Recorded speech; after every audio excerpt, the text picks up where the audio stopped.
तीन वृक्ष पितरों के तुल्य हैं। पहला पीपल, दूसरा बट वृक्ष, तीसरा बेलपत्र का वृक्ष। बेलपत्र का वृक्ष कभी अनायास श्राद्ध पक्ष में आप कुछ भी ना कर पाए, कुछ भी ना कर सकते हो, तो एक पत्ते के ऊपर कोई सा भी पत्ता ले लो, चाहे पान का ले लो, कोई पीपल का ले लो, कोई भी पत्ते के ऊपर एक पूड़ी, थोड़ा मीठा थोड़ा नमकीन रखकर अपनी कामना कर कर अपने पूर्वजों के लिए इन तीन वृक्ष के नीचे 16 श्राद्ध में किसी भी एक दिन आपको भोजन को रखकर आ जाइए, अपनी कामना कर कर सुख का अनुभव होगा, पितरों को शांति मिलेगी। एक जट्ठा और मट्ठा की कथा हमने पहले कही है, वो भी हमारे पेज पे डली हुई है, आप उस पे से निकाल कर सुनना।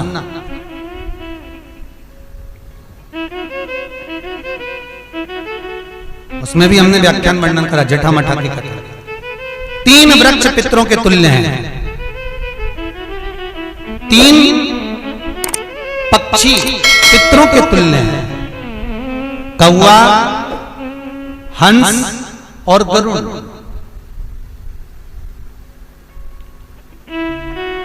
एक कौवा और एक श्वान कुत्ता, ये दो ऐसे होते हैं जिनको 20 मिनट पहले, आधे घंटे पहले, एक दिन पहले, 24 घंटे पहले, 48 घंटे पहले क्या होने वाला होता है, कौवे को और श्वान को भान हो जाता है। क्यों?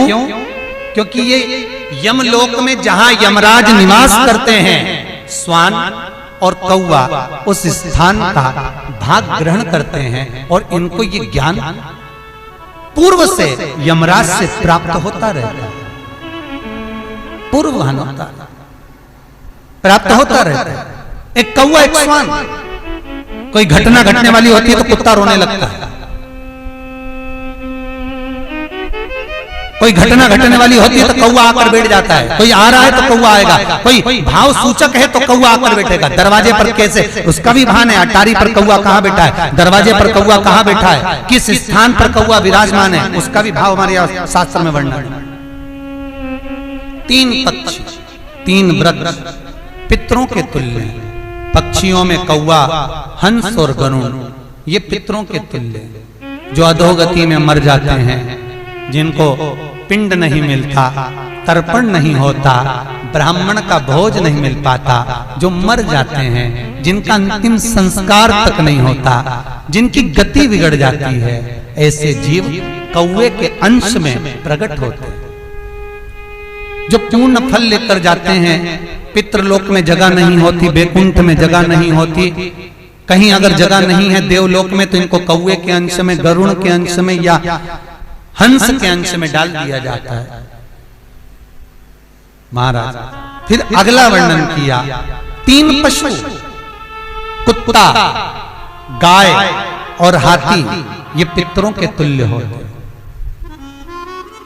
शिव महापुराण की कथा कहती है, अगर श्राद्ध पक्ष में गया नहीं जा सकते तो गाय के मुख में गयासुर ने वर दिया था कि गाय के मुख में अगर कोई गया नहीं आ पाएगा तो गयासुर 16 दिन गाय के मुख में निवास करेगा, और गाय के मुख में श्राद्ध के समय पर अगर कोई रोटी देगा, श्राद्ध के समय पर जो भाग देगा, उसको गया जी में पिंड करने का पुण्य फल प्राप्त होगा। ये गयासुर का वर गौ माता के लिए था।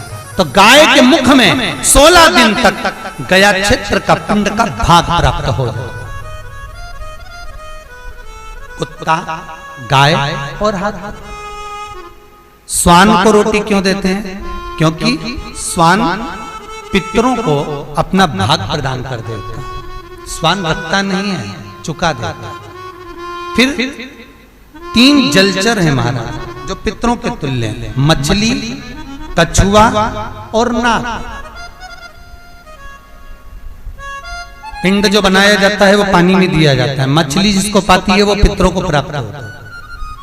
कछुआ श्रावण के इस 16 श्राद्ध के अंतर्गत कछुआ यदि आपके दिए हुए भाग को पा लेता है तो वो जीव उसी समय पर तर जाता है। और महाराज नाग वो भी पितरों के तुल्य माना। इन 3 पितरों के क्रम का वर्णन किया गया है। भगवान शिव ओगड़दानी बट का वृक्ष के रूप में ब्रह्मा को बना देते हैं और शंकर बटकेश्वर महादेव के रूप में विराजमान हो जाते हैं। ऐसा सुंदर प्रसंग शिव महापुराण में वर्णन किया। शिवाय नमस्तुभ्यम। अगर दोस्तों आपको ये मेरे वीडियो कैसा लगा, लाइक और शेयर जरूर करें और अगले वीडियो का नोटिफिकेशन पाने के लिए सब्सक्राइब जरूर करें। हर हर महादेव।